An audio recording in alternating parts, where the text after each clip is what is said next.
বিরল রোগে আক্রান্ত দুই প্রাপ্তবয়স্ক সন্তানকে নিয়ে ৫৫ বছর বয়সী এক মা লড়াই করে যাচ্ছেন প্রতিদিন। নিজের বার্ধক্যের চেয়েও বড় দুশ্চিন্তা নিজের মৃত্যুর পর এই দুই সন্তানের ভবিষ্যৎ কি হবে।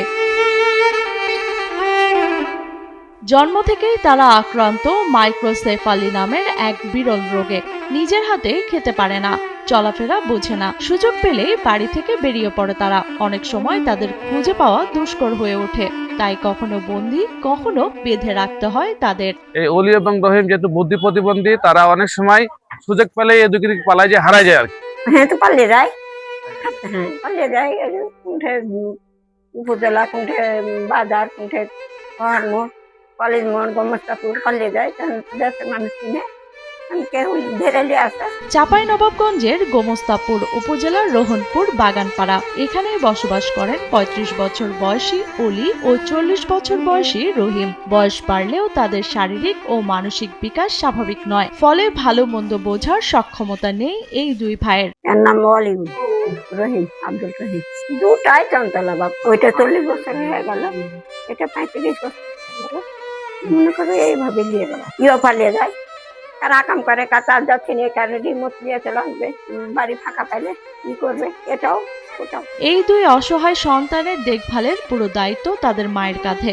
১০ বছর আগে মারা গেছেন তাদের বাবা। এরপর থেকে একাই সন্তানদের গোসল করানো, খাবার মুখে তুলে দেয়া থেকে শুরু করে মলমূত্র পরিষ্কার সবকিছুই করে যাচ্ছেন এই মা। ছেলেরা মারা ১০ বছর হলো, কিন্তু আর বাপ বেঁচে থাকতে এগুলা করতে পারিনি, যায়নি। আমি যতদিন বেঁচে আছি আমি খাইবো, খাওয়াবো। প্রায় ৩৫-৪০ বছর থেকে তার অলি এবং রহিমের মা এই দুটা প্রতিবন্ধী বাচ্চাকে দেখাশোনা করছে, এবং দেখাশোনা করতে গিয়ে তার ত্যাগ প্রায় ১০ বছর আগে তাদের পিতা মারা যাওয়ার পরও আগলে রেখেছে, এখন পর্যন্ত আগলে আছে। বিরল রোগে আক্রান্ত অলি ও রহিমের পৃথিবীটা তাদের মায়ের আঁচল ঘিরে। এলাকাবাসীর কাছে এই মা এক অনন্য দৃষ্টান্ত। কোনো অভিযোগ ছাড়াই বছরের পর বছর দুই বিশেষ চাহিদা সম্পন্ন সন্তানের সেবা করে যাচ্ছেন তিনি। আমাকে আল্লাহ দিয়েছে, আমি দিয়ে হলাতে পারবো, চলবো। মা যে একটা অমূল্য সম্পদ, সেটা রহিম এবং অলির মাকে দেখলেই বোঝা যায়। আমার ছাড়া কিছু বুঝে না।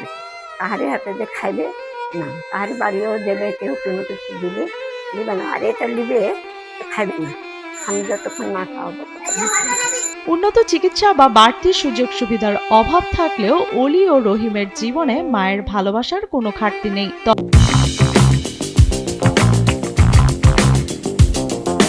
তবে এই মায়ের একটাই চাওয়া, নিজের অবর্তমানে যেন তার অবুঝ দুই সন্তানের দায়িত্ব নেয়ার মতো কেউ থাকে। আমি যদি চলে যেতে ছেলে পেলে প্রেশার পায়খানা ভবিষ্যৎ দিতে ঘরে খেয়ে দেয়, তো মানুষের তো বার আছে একটা, করলে পারে কে করবে, ওইটাই চিন্তা। তারা যদি একটু চোখের আড়াল হয়, তারা যে কোনো দুর্ঘটনা হতে পারে, তারপরে তারা বুকে আগলে নিয়ে থাকে আর একটা বুদ্ধি প্রতিবন্ধী বাচ্চাদের কিংবা মানুষের খাওয়া দাওয়া করানো এবং তাদের স্বাভাবিকভাবে পরিচালনা করা খুবই কষ্টকর। তার মা এক্ষেত্রে এই কাজটা করে দেখিয়েছে, যে অনেক সম্পদশালী না হওয়ার পরেও তারা এই দুই বাচ্চাকে ছায়ার সঙ্গে এখন পর্যন্ত আছে।